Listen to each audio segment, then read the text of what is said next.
panel with practitioner insights. So this will be a very interactive session, and we look forward to speaking with you this evening and learning about project management roles. This is the agenda for the evening. We're going to start with a few words from the university. We'll talk about PMI UK and how you can join.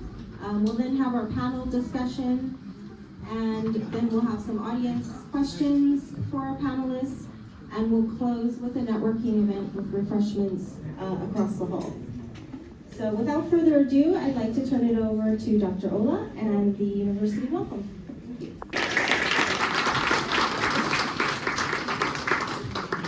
Good evening, everyone. I want to start on the existing protocol by saying thank you all for coming this evening. On behalf of the senior academic leadership team of the university, I'm here representing the associate dean who is supposed to give the opening speech.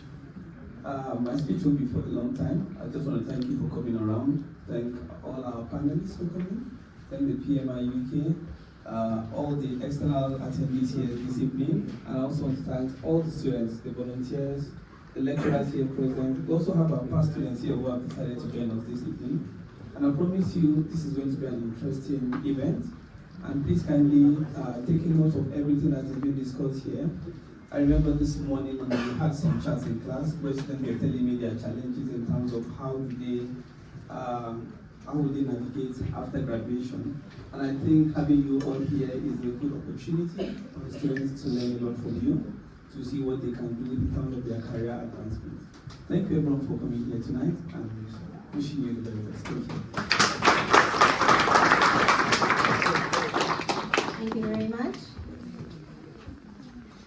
Okay, moving into PMI. So PMI is the Project Management Institute, and there is a UK chapter. PMI is the leading project management organization. We have over 500,000 members globally, and we have hundreds of local chapters. So the UK's chapter mission is really to foster professional growth through project leadership. And we have representation from all industries, project management practitioners, various roles, I would say, as a part of PMI UK. So you will be getting a good sample of the different industries with our practitioners this evening as well. So PMI UK mentorship or membership, a couple of things that you can benefit from is our network. So as I mentioned, there are lots of professionals in various industries and various roles, and it's great to have these types of networking events, as well as having a community that you can go to with questions and do learning online and in person as well. We offer mentoring, so you can be placed with a mentor, and you can also be a mentor if you're in the project management field. And that's a great opportunity. We have mentor training, and we have opportunities to connect with people directly in the field. We also have events, so things like we are doing this evening with universities. We also do events, corporate events. We have annual events such as Synergy, which was a couple of weeks ago, and that's where PMI hosts lots of different speakers and experts to share their knowledge, and again to help with networking. There's lots of online resources. So we have training online, we have articles, thought leadership, lots of different resources that you can tap into online. And we also have a certification program. So if you've heard of PMP, the Project Management Professional, or Program Management Professional, those are some of the certifications that you can get support with, do courses, and also do the exams for your personal and professional growth. So lots of benefits. If you're interested in joining, you can take a look at our chapter membership, and we will look into a question that we got, which is student discount. We'll find out if we do have any student discounts for you this evening. All right. Beloved London Branch chairs, Dr. Dr. Fayez was someone who had volunteered with PMI UK for years. He was a practitioner, a service leader, doing mentoring, as well as heading up our events, and unfortunately passed away recently this year. So just wanted to take a moment to thank him and remember him for his service and being such a kind and a dedicated professional to our community. Okay, we're going to turn into our project management practitioner panel now. So I will be introducing our panelists, and we'll be starting this portion. Karen has been a project manager and change practitioner for over 25 years in both local government and financial services. She's currently an independent board director for the London Women's Forum and a housing developer. Previously, she was Legal & General Capital's Chief Operating Officer, and she's always been passionate about ESG and sustainable investing.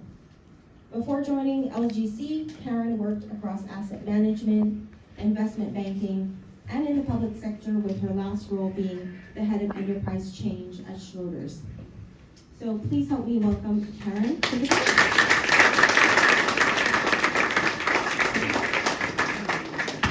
And one thing we will be doing with our panelists is sharing a fun fact. So Karen, would you like to share a fun fact with the team? Okay. So my fun fact is I obviously worked at Schroders. They opened a lovely new building on One London Wall Place. We had the Queen come and open. It was fantastic. We had all the national newspapers take photographs. And 2 weeks later, I had a phone call from one of my colleagues at work that said, "You're in the FT." I said, "Why?" And they said, "Because they've taken LinkedIn's profile for all the chief execs on their FTSE Fat Cap 100s, but they've taken the photograph with the Queen for our CEO, and you are in the front with them." I am not the Fat Cap of the 100, but I spent my day in the FT in that photograph. So that was a way to be woken up in the morning. Wow, very cool. Thank you, Karen. Manager, specializing in the built environment sector. With over 2 decades of experience, he has led multi-million-pound projects across residential, educational, and healthcare sectors in London. Currently with Lexica, a member of WSP, he manages complex laboratory projects in occupied and operational settings. Nicholas has worked with esteemed clients such as the Department for Environment, Food and Nick, would you like to share your fun fact? Hi everyone. My fun fact is that actually Shantae and I went to high school together way back decades ago in the US, and through the power of the internet we got reconnected here in London, so that's life.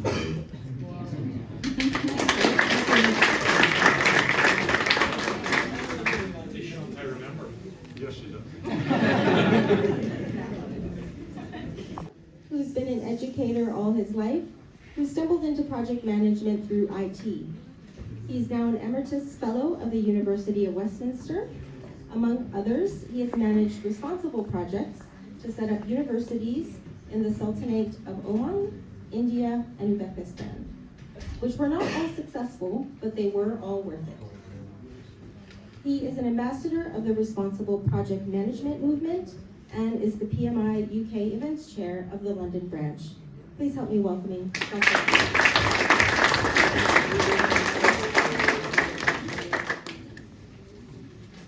Sure about the fun fact, actually. I've done some silly things in my life, but I won't tell you those. Maybe just hold it up a little bit. A bit closer, there we go. In my life, I've imported wine, Greek wine from Greece.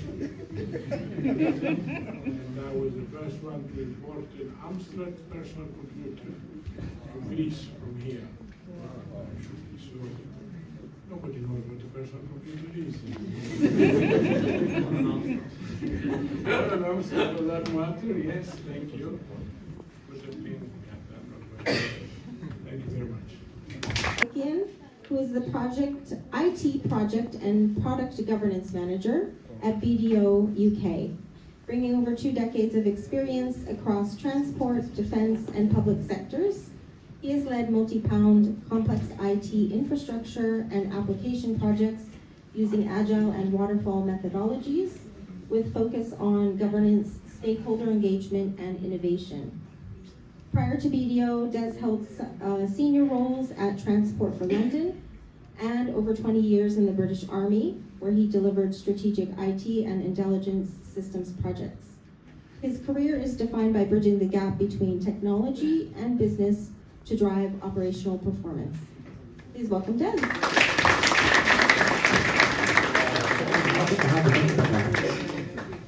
Hi everybody.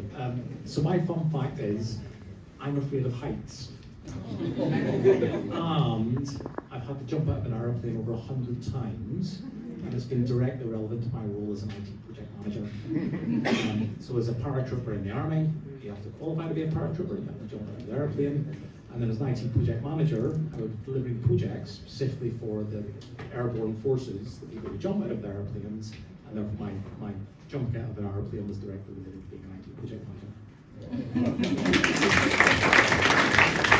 Is a senior program and project manager with over 20 years of experience leading complex IT infrastructure, software development, digital transformation, and cloud migration projects. He demonstrates strong leadership in strategic program delivery, stakeholder engagement, and change management, with expertise across Agile, Scrum, and Waterfall methodologies. He currently works as a project manager with Polar International Holding, leading enterprise-level transformation programs, preparing project roadmaps, implementing governance frameworks, risk tracking, and mentoring PMs. Please welcome Vincent.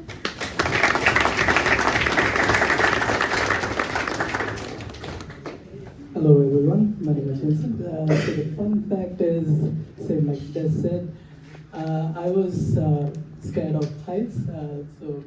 But one thing which came to my mind just now is like, I can motivate others to go on heights and jump. I was on a trip with my friend, and we were trying to do bungee jumping. And I was standing on the board and I said, no, this is not mine. So a friend of mine, he was trying to do that. And I was like, yeah, you can do it. You can do it. It's very easy, you can just close your eyes and jump. As I was speaking as if I have done it 100 times, but I've never done that. And then, he was still hesitant. He was like, no, he was getting scared. And I said, you can do it. I'll cheer you back. I'll be behind you. You just do it. It's very easy. What is the maximum that can happen? The rope will break. Other than that, nothing will happen. Okay. Still, he was like kind of hesitant. And the last thing I said to him is, you paid for it. You're not going to get a refund. So better do it. So yeah, that's it. Okay, great. Thanks, everyone. So there's a lot of different ways that people, fall into project management or choose to come into the field. So just starting with that, could each of you maybe share how you came into project management and why you've chosen project management? For me, the project management first came as I was standing in for actually a project manager who went on leave. I was on the other side, like I was doing more of a people management kind of role, where I was managing the teams, the technical teams, and the project managers used to ask us for the technical resources. So while this project manager was on leave, there was nobody else to back him up. So I stepped into his role. And then what I realized is there's a lot of organization or structuring of things or tasks that can be done. And although there was a structured framework that the company followed, but my experience being a people manager, where I was managing people and the tasks, the project management, both when it gelled well, I think I could contribute more because I could see both the sides of how the projects are managed. So that helped me, and that created an interest in me so that I should try doing more of project management work. And then that's the way I tried to do my certifications, completed it, and I just started full-fledged doing project management after that. Great, thank you. Mine's a bit unique, and Nicholas and I were talking about this earlier. The military is based on project management, but we obviously don't call it project management because that would make it sound boring and mundane. When you're planning a military operation, you're doing requirements gathering and design. When you're trying to decide what you need to do for a military operation or an exercise or whatever you're doing, you're gathering requirements, you're designing what you're going to do, and then you're delivering it, you're implementing it, and at some point you've delivered it, you've gone live, you've transitioned. And we didn't talk about it like that in the military. We thought about it in another context, but the principles were exactly the same. So ever since it started in the military, those things, I was learning, naturally learning, and then you would move roles every 2 years, 2 to 3 years, into different roles as part of your career development. And once you move past the sort of direct command roles, you end up doing staff-facing roles. And I ended up in service management and project management type roles, delivering IT projects for the military, using the skills I'd learned, and then doing some professional development through the military. A lot of the time aligned to PMI and APM type courses, and to get the qualifications as project manager. And it was just a natural evolution when I came to the end of my military career to migrate into that in the civilian world. I don't want to say I've never looked back, but I do look back quite fondly when I see a lot of young faces and think, God, what did I do wrong back then? Thank you. I don't know how to use this. I usually shout. Actually, I have no idea how I became a project manager. First of all, we are all project managers. Yes, your mother is a project manager, your father is a project manager. Boiling an egg is actually a project. It's the only thing that changes is the uncertainty of the event itself. Yes? So I studied mathematics, which had nothing to do with project management. I then went into computing because that was the time that computers were becoming more and more important. Yes, since from computing I became a systems analyst, which is creating databases for databases, and now it is a word that we all understand. Yes, and then someone told me I need the PRINCE course. PRINCE is a method, projects in a controlled environment. I did that. I became a project manager. And after many years, I realized that actually I was a project manager all along. Yes, and this is the point. And there are many books out there, and this is trying to understand what project management actually is, because we've got the technical skills, the work practice, the WBS, can't even do acronyms anymore. Yes, the critical path analysis and all that, the plan. Yes, but you also have the soft skills, and you saw, for example, that we start from the hard skills, the technical skills, and then we go to the people skills. It is the people skills that make you a good project manager, and that one comes with experience. Yes? Most of the people in my age would not have studied project management in the way that you have. Yes, but now things are becoming more and more understood. We need projects, yes, because the projects themselves are becoming more complex. They do not longer exist in one industry. This idea that I am architect or I am civil engineer or I am, this really does not exist, because every project, yes, suppose you're building a project for a big nice hotel somewhere in a nice country, yes, that starts as a legal project because you need the paperwork and the permissions. It becomes a financial project because you need to finance the whole thing. Then it becomes an architecture project. Then it becomes a civil engineering project, yes, where we have the plumbers, we have plumbing project, electrician project, everyone, all these skills, all of these people are actually doing projects, yes, and then when you build the thing, it has to become a marketing project so that we can sell it, because there's no point building it without selling it. Yes, so it is a process, and we are all project managers to start with.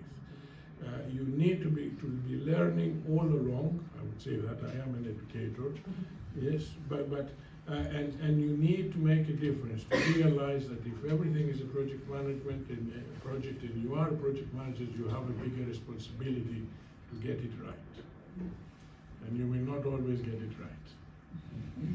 Okay, thank you. Yeah, I came to project management in a little bit of a funny way. I came out of university and went into financial services. I worked there for 4 or 5 years and decided I didn't very much like it. So I ended up then falling in love and meeting someone who lived here in the UK. I came over here to do a graduate degree. I did a graduate degree in urban design, and that's where I really kind of fell in love with the building, construction, development. And I did a degree here. I then decided project management would be a role to work with a developer. So I worked for a developer, and that's how I came to be a project manager in a kind of a roundabout way. Thank you.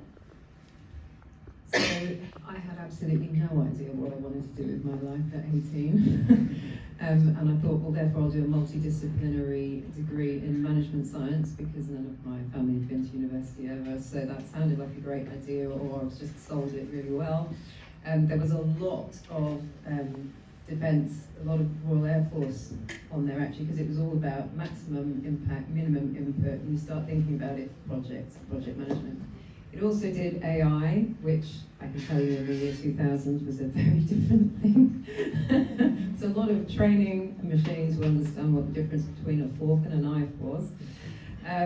But I loved the project management. So I started doing that in government for about 6 years, working in Transport for London. And then one day when I was looking down an engineering scheme's hole in the ground, I had an argument with the managing director of Bank of America who wanted to park his car there. That argument went on for about 6 months, at which point he offered me a job, and that's how I ended in finance. So you never know where it's going to take you, but it's a fantastic door opener to be able to manage projects. But it's very true that it's about the way you do it with people as well. Great, thank you all for sharing your personal experiences. So we touched on a little bit of the people skills, I guess, that are necessary. Are there, any other core competencies, or what specific people type skills do you need to have? I mean, do you need to kind of just be a natural leader and for that to come about, or is there any particular skill set? How do you develop it? How do you hone it for project management? I went through the financial crisis in 2008 in distressed debt in the banking sector. It wasn't pleasant, and it's a really good test of what project management can actually do, because you need to be a good leader, but you need to be on the side of the people that you're leading. If people feel like you're trying to manipulate them into doing something, you don't get what's important to them, you don't understand what the impact you're asking them to do will have on them, then it's incredibly difficult to make people move their feet. And in 2008, I had 2 major banks coming together, and everybody knew that when they gave their information up, they were potentially being made redundant. And so it's incredibly tough. So at that point, it became less about whether you were practicing scaled agile or whether you were doing waterfall, and it became a lot about, were you a trustworthy person who was being honest and could meet the person you were trying to get to do things in their own world, understanding what it was that it meant for them. And if you can do that, then the methodology and how you get there will come. But I think it's all about that personal touch and how you work with people. I definitely completely reiterate what was just said. From a practical point of view, I was always very fortunate. The first thing they teach you in the army is leadership skills. You spend an entire year at Sandhurst learning how to be a leader and manager. And then once you've done the core bit, you then go on to learn how to be a leader or manager for 6 months in the specific area of the military you'll end up into. So I always felt a real advantage going into project management, as I've already had formalised training in that. And what Nick said earlier about a lot of this then comes to you with experience. It does, definitely, but it's trainable. It is not something, there's the great leader theory that you're just a good leader or not is utter bunkum. This is a skill you can learn, you can pick up, and you get better with experience. And I'm still learning today. I've got a new manager, my new role, who's half my age, half my experience, and I'm still learning from her every day and the way she works with her team, her people, and delivers to it. From a practical point of view, there is obviously the things that PMI and other professional institutes deliver. There's a focus on leadership and management there, that core part of it. And the the best description I ever heard of leadership, if you read a book on leadership, there's 1,000 different descriptions, 1,000 different templates or models or so what. The simplest description I ever heard was, leadership is getting people to do something that they may not want to do and making them happy about it. And when I think of my role as a project manager, that's it in a nutshell. And it going back to the point about it's not about manipulating them, it's not about forcing them into it, it's about making them happy to do it, showing them the why of what they're doing and leading them there. And the other simple tip I give, if you want a practical way to learn leadership, the Army Reserve, the RAF Reserve, the Navy Reserve are always recruiting. And for just practical hands-on ways of learning leadership skills, if that's something you're interested in, I'd recommend that to anybody. There's also other schemes with things like the police, and they have special constables. You can become a school governor. That's a leadership role, it's a voluntary role, it's a leadership role, but again, it's another way to work with people, convince them, lead them. You can become a local councillor. There's so many different ways that you can jumpstart your leadership journey that aren't just reliant on you getting old and grey hairs and losing your hair like myself and some of the other panel here. I'm not going to point out who's lost their hair and who's got white hair. But find those ways to jumpstart that experience bit, to give yourself more experience earlier, and you will reap the benefits of that as you progress through your career as a project manager. I'm not sure if it's a skill or a trait, but it's something that you have to do as a project manager, is essentially give it a go, because everyone's looking at you to manage the project, so you have to just give it a go and jump right in. Now, on the flip side of that, there's a certain element of knowing your limitations and who to ask and when to ask, but it's giving it a go in every single project and making sure the project's moving forward. That's definitely something to be considered. Right. Thank you.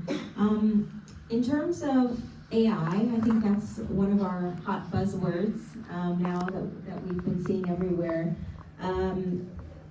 Honest opinions, how do you think this is currently or will change project management? AI will do a few mundane things. It will do some reports for us. That is not really project management. Yes, it will do what we call the technical stuff of project management. Yes, but also it has no moral compass. It is actually designed to lie. If it does not have an answer, it will construct an answer. Yes, and therefore, at best, it is like a crooked person. It actually lies to give you a picture of whatever we have asked it to do. Yes, so it will influence a lot. It is a very big disruptor. It will change our work, but our work will remain the essence, which is the leadership and the ability to work with teams. Because all the other examples you heard was actually a project is about many people being involved and also many people being affected. Yes, and therefore that needs a real leader, and we all are leaders. That is very, very important to understand. You have trepidation, you're afraid to do things. Sometimes life throws you in and you have to take decisions, but in the end, we all should be taking decisions. You are trained to take decisions, and that is something AI cannot do. It can help us maybe take a decision. It is an extra tool. That's absolutely right, Nicholas. I totally agree. Leadership makes you responsible, and responsibility has power, and with great power, etc. On a practical side, what I've learned so far in the half year that we've been using Intensive, and we use it basically through kind of Microsoft Copilot, because that's the license that we use. It is fantastic in a lot of ways of speeding up mundane tasks, and everything from transcription of meetings to producing meeting minutes and that sort of thing. That saves you a lot of time. That's fantastic.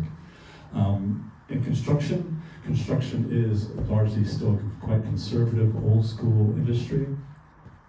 To make AI really work, I think you need good data, and our data sucks in construction. Very rarely, perhaps quantity surveyors, cost managers have good data, but as project managers, our data sucks. So you put crap in, you get crap out. So there's a limitation. Maybe that keeps us in jobs. Maybe that's the bright side of it, right?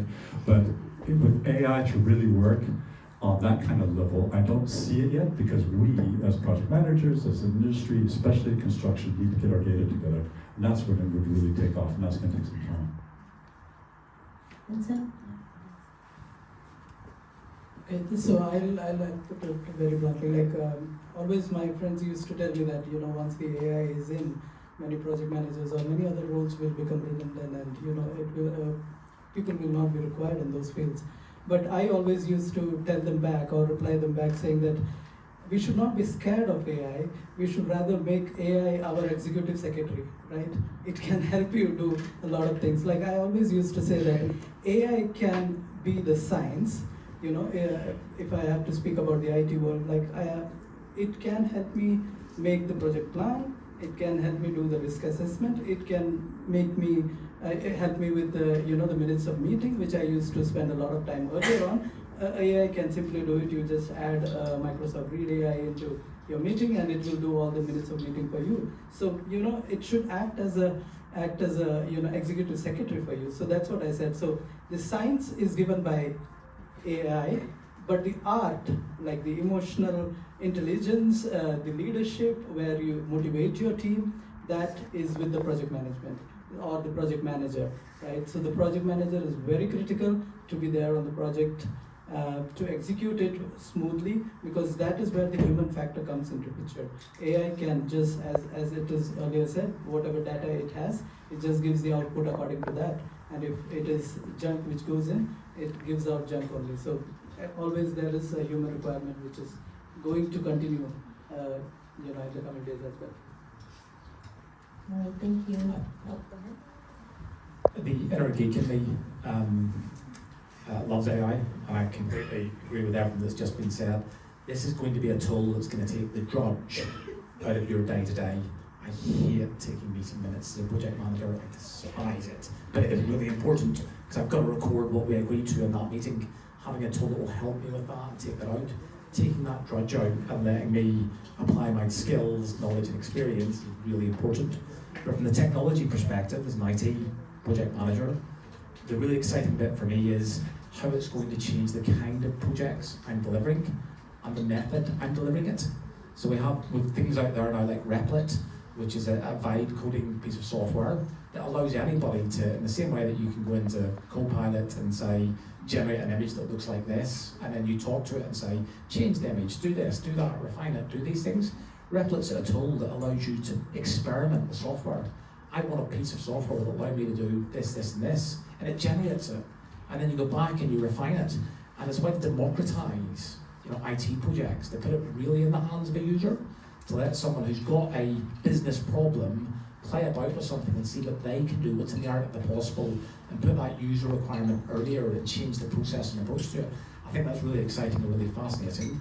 But it then does take then a shift to how we approach delivering projects, shifting more towards a delivery manager approach, the agile delivery frameworks that you'll hear about, and that's, to me, really exciting, really fresh, really interesting, particularly as somebody who's come from defence and spent a lot of time doing construction style waterfall Prince 2 models to see things like that. It's just fascinating. I think in the finance sector, AI is going to change an awful lot, and it will change what you do as a project manager because it changes the basis of the technology. So it will do probabilistic planning of what the market is going to do, and it will almost make some of the traders redundant. But really scarily, and this is the Ministry of Defence must be thinking about this, quantum computing is probably 20 years off, maybe. I mean, it's always been about 20 years off, so there's some time. But there are entire governments keeping information from us at the moment. They're just shelving all the information that they cannot unlock because they do not have access yet because we have encryption. As soon as quantum computing works, the AI will decrypt everything that we have. That will fundamentally change an awful lot of industries. It will certainly change how we do things in the finance sector. That is coming. We need people who understand that. The education system at the moment isn't necessarily always equipping us with people who are coming through to be able to handle that as well. So projects in that space are going to be super interesting. I've got a colleague working on it at TSTL. Great, thank you. That's good food for thought from everyone. So just thinking back, I guess maybe early in your career or a particular memorable project or stakeholder for good or bad reasons, anything that you've learned, maybe that you would have done differently at the time, anything that stands out that you'd like to share in terms of managing projects and stakeholders?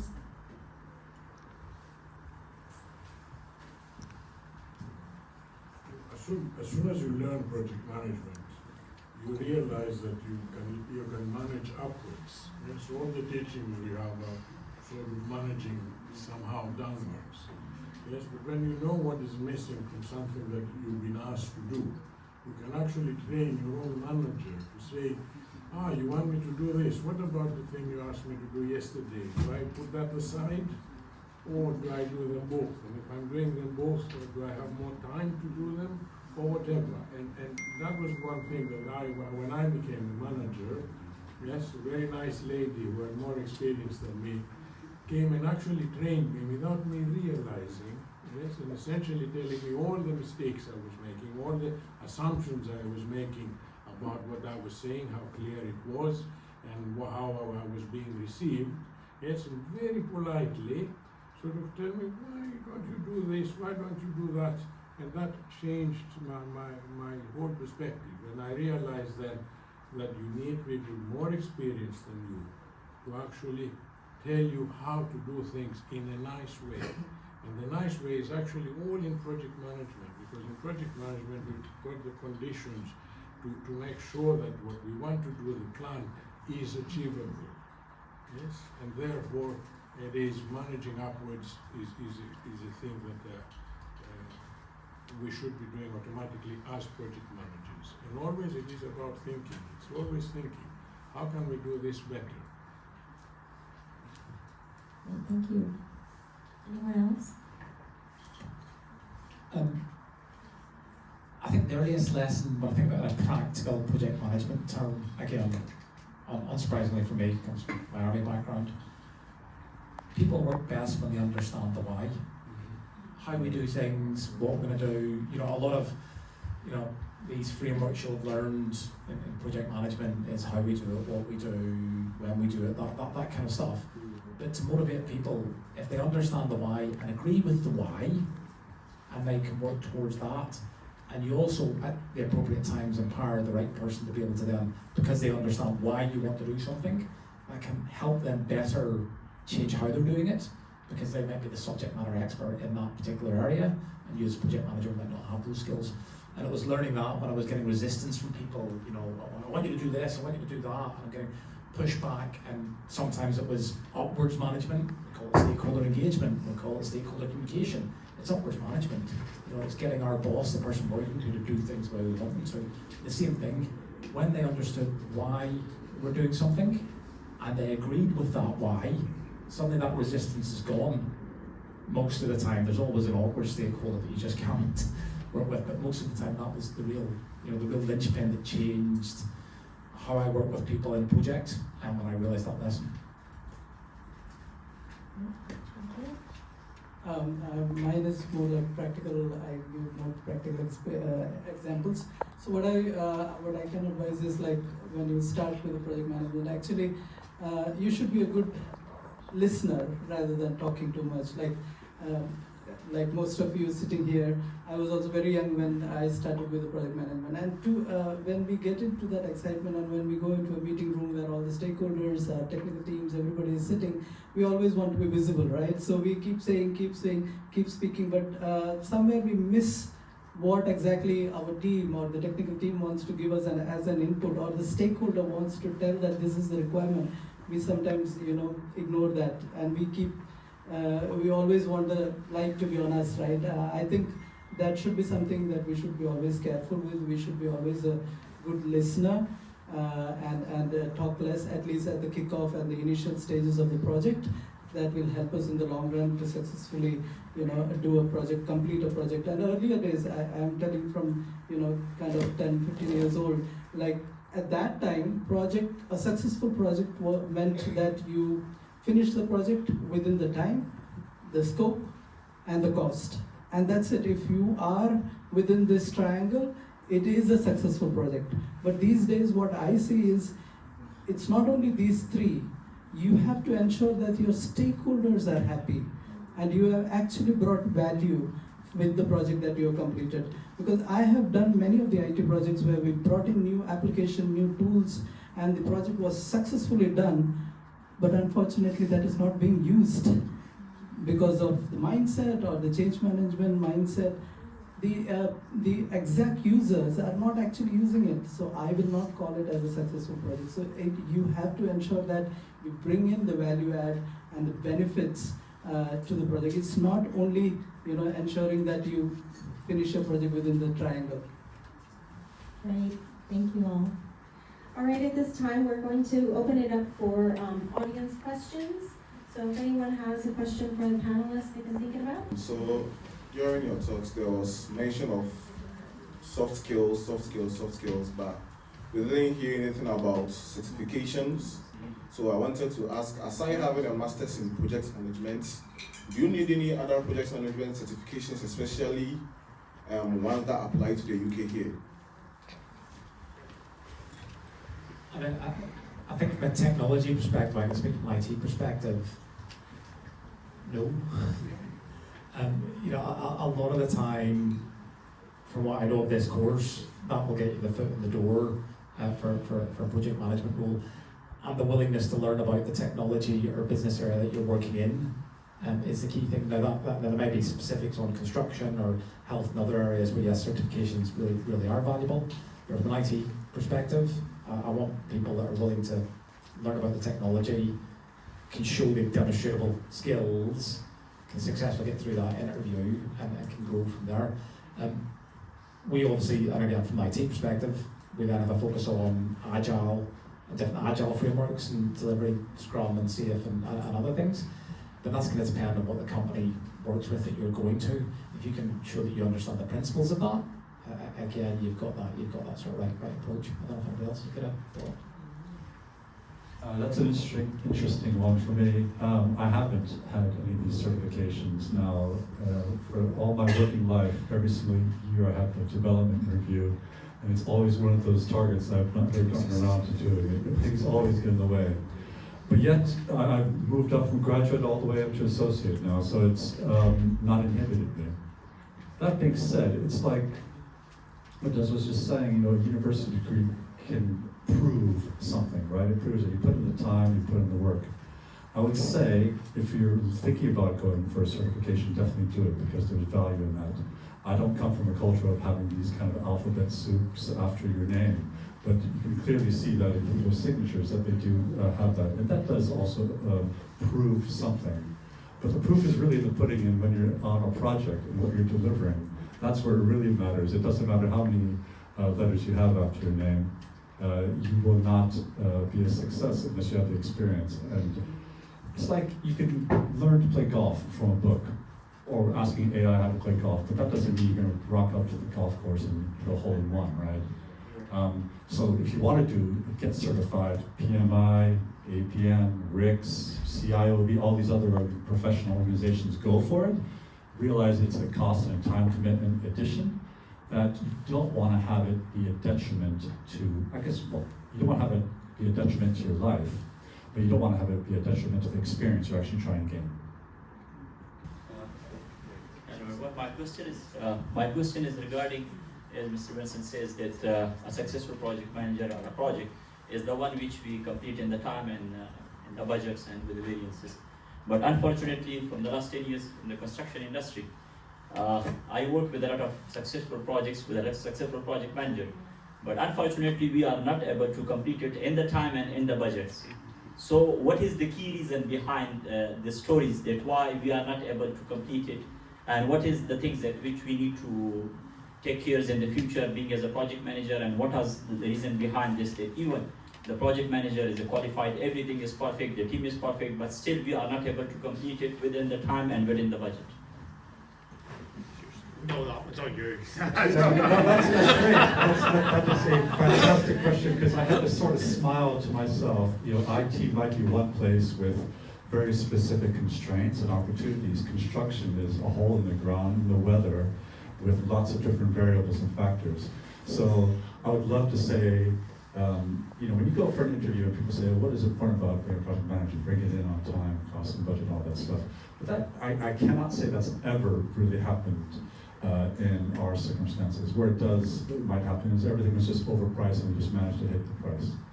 So what is important for a successful project is putting in the work beforehand, because you want to figure out, as people say, what you know that you don't know, and try and find out what you know that you don't know that you don't know. So when we do projects now, we encourage clients specifically to invest a lot of money in investigations up front to find out all those unknowns, because that's where you can plan and actually manage those issues and get within the realm of being within that triangle. I think it's really interesting because, again, I'm coming from IT, and if I get this the right way around now, we still deliver waterfall projects in IT. You know, you need to upgrade infrastructure, you need to move offices, you need to do things in a waterfall manner. And in the waterfall pieces you just described, your scope is generally fixed, and your time and your cost are the things that shift with those frictions and issues and unknown unknowns that you find. But the IT industry then also have adopted an agile approach to software development, and they've changed the mindset there to say, actually, let's fix the time and fix the cost and achieve as much of the scope as we can in that time, and then iterate from there if it's successful. And that way we can make that decision at that point whether we should continue, and if we're going to, you know, so we're not throwing good money after bad, but also so that we're always giving customer value as early as possible, so they're seeing that they're seeing that outcome. Because again, what you described there from a project, and we sort of talked a little bit about earlier, when you finish a successful project but the team don't start using the software or don't start using the product, you've delivered an output, and the real value to the business is the outcome. And that's why now, again, a lot of project management, one of the things we try and bring in is that benefits management piece, and making that a golden thread through what you're doing right at the start, mapping out what those benefits should be, and then what you're delivering, again, whether it's agile or waterfall, what you're delivering, ensuring that you can map into those benefits. You know, how does this support delivery of that benefit? And if it doesn't, you value stream map it and say, well, why are we doing that? And that ownership then of benefits should sit with the sponsor, the person that's asked for this work to be done. It doesn't sit with you as the project manager. You're delivering the outputs, and you need to make sure those outputs support the benefits and outcomes.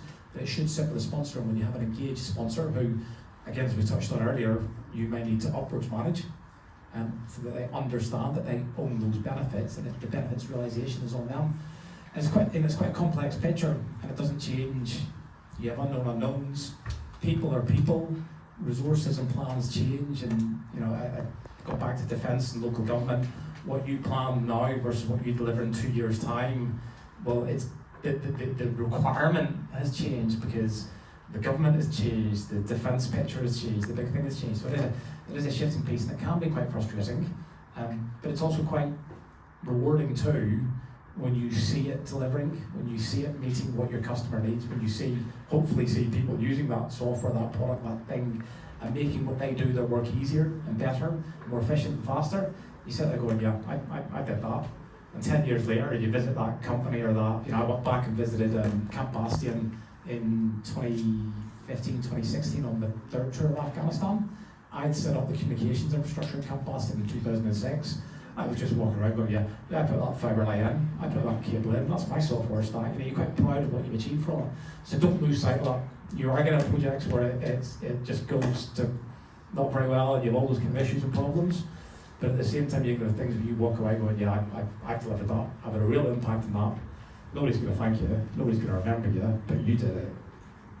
A little bit odd, but there is such a thing as a successful failure.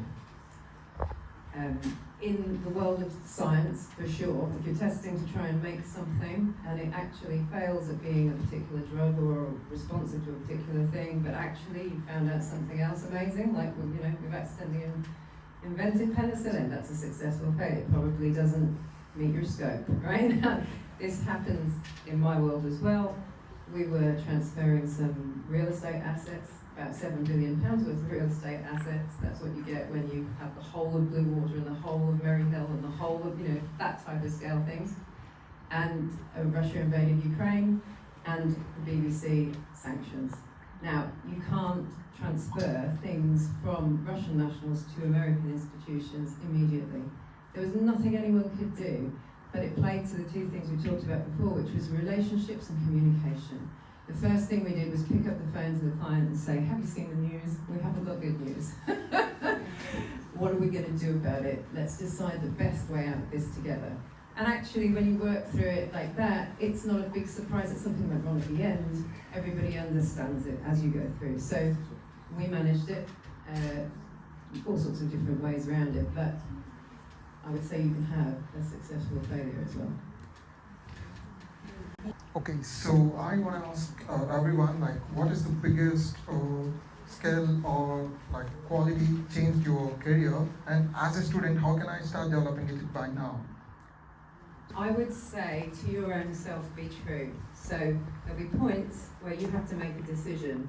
You probably have done all the research, the legwork, you've asked the people that you thought you needed to know their opinion, but you'll have to decide at some point, one way or another, whatever it might be. If you have difficult stakeholders, and we all sit round tables with people who like to tell us sometimes that they know better, and you decide to make the decision you think they would, and it's not the one that you would, and then it's wrong, it is exceptionally difficult to live with yourself. You need to make your own mind up and then stick with it. At least if you're wrong, you know how you got there, and you have to have the confidence to do that.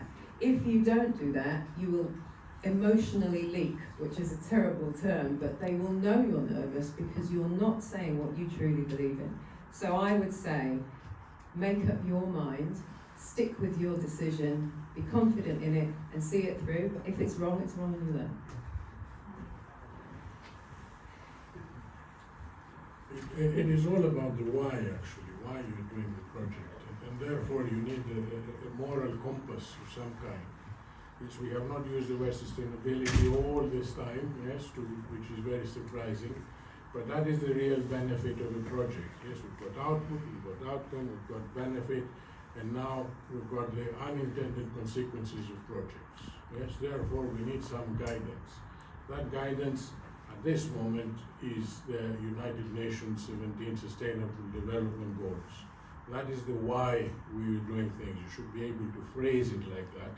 And if you can phrase it like that, you can then have a compass to where to go, because the plan will change because of big events that happen or small events that happen. Yes, so that is the important thing. And that is where, again, the leader comes there. We are leaders, and the leader has to be trusted, and you cannot be trusted if you do not know where you are going and explaining why. It's that why is the big word all along. Yes, and then you can change the cost or the time. That constraint of the iron triangle is fictitious, actually, in many cases. You need a mature organization to understand that the cost or the time can change if the output is not going to come in time. Yes, and after all, there are estimates. This is a big trick in project management. We talk about the triangle as if it is something very solid. Yes, the time and the cost of a project are estimates that someone has probably guessed. Yes, and that's why we need PMOs, and that is why we come back to the previous question that do you need a certification and all that. PMI does a report of the industry every year, and every year the same thing happens. You look at the top 500 companies. First of all, they've got a PMO. Secondly, they've got respect for certificates. And if you do not have a certificate, they will ask you, why do you not have a certificate and want to manage my projects? Yes, and it is also an employer's market, so you better have some certificates.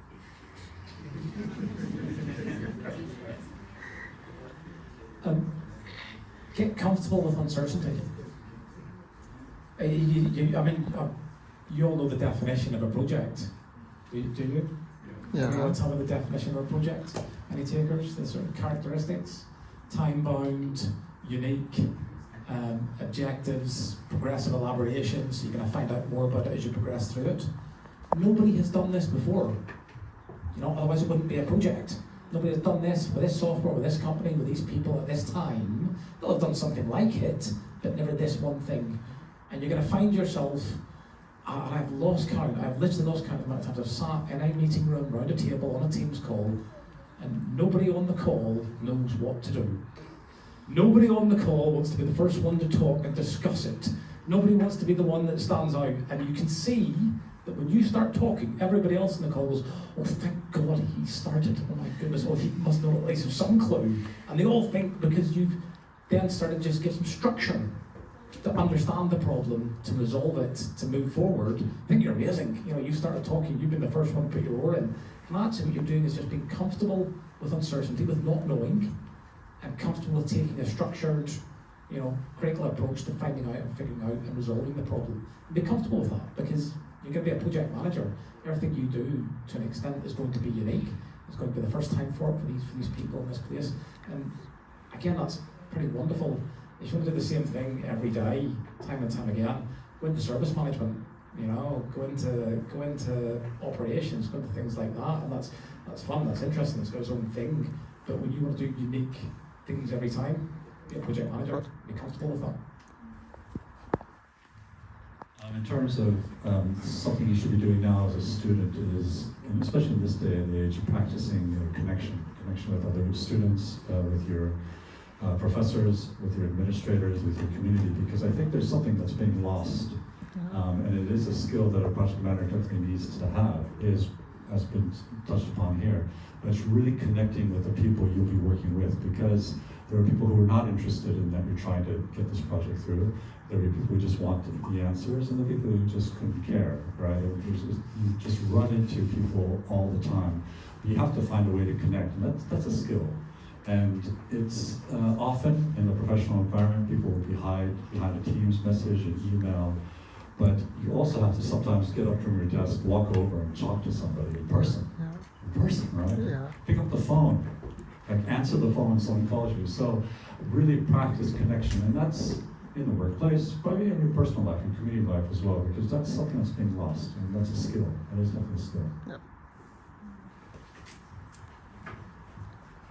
So my answer for that question would be like, if you have already made up your mind for a project management career, don't worry about the specialization in the industry. Earlier we used to say that I skills and T skills, all right? So as the earlier question also said, you don't have to do extra specialization in particular field, like most of the panelists, including me. We have worked in multiple fields, right? IT, construction, everywhere. The only thing, common role that we did was project management. So you don't have to specialize in one particular thing, which is known as the I skill. You have to be a T skill, right? Where you are specialized in the project management, but you know overall. Okay. You should know the other areas as well, so that you have an idea, so that you can do a correct risk assessment when there is a risk, and your experience definitely counts when you are doing a repeated project or a project which is similar to what you have done, and you can question your SME and question your architect teams about if this happens, what should be our step. So that helps. So these certifications definitely help your leadership. You should concentrate on building your leadership skills. There is a word, right, like born leader. I don't believe too much in that word. There is nothing like born leader. You might have the charisma as a person to show that you are a leader, but definitely these certifications like PMI or Prince2, they help build you your leadership skills, and then you move from a delivery resource to a strategic leader by doing all these certifications. So that should help you. Thank you so much. Thank you all very much. Please join me in thanking our panelists for this evening and their expertise. I know there are other questions. We do need to wrap up, but we will have an opportunity if you want to ask any questions one-on-one to our panelists. We will be doing networking and refreshments across the hall. So please stop by and talk to any one of us about this. And I just want to say thank you to everyone for coming out this evening. Thank you to the university and to the team that's welcomed us. For those that need the PDU code for your PMI membership, we have that here. And hope to connect with you soon. Thank you all.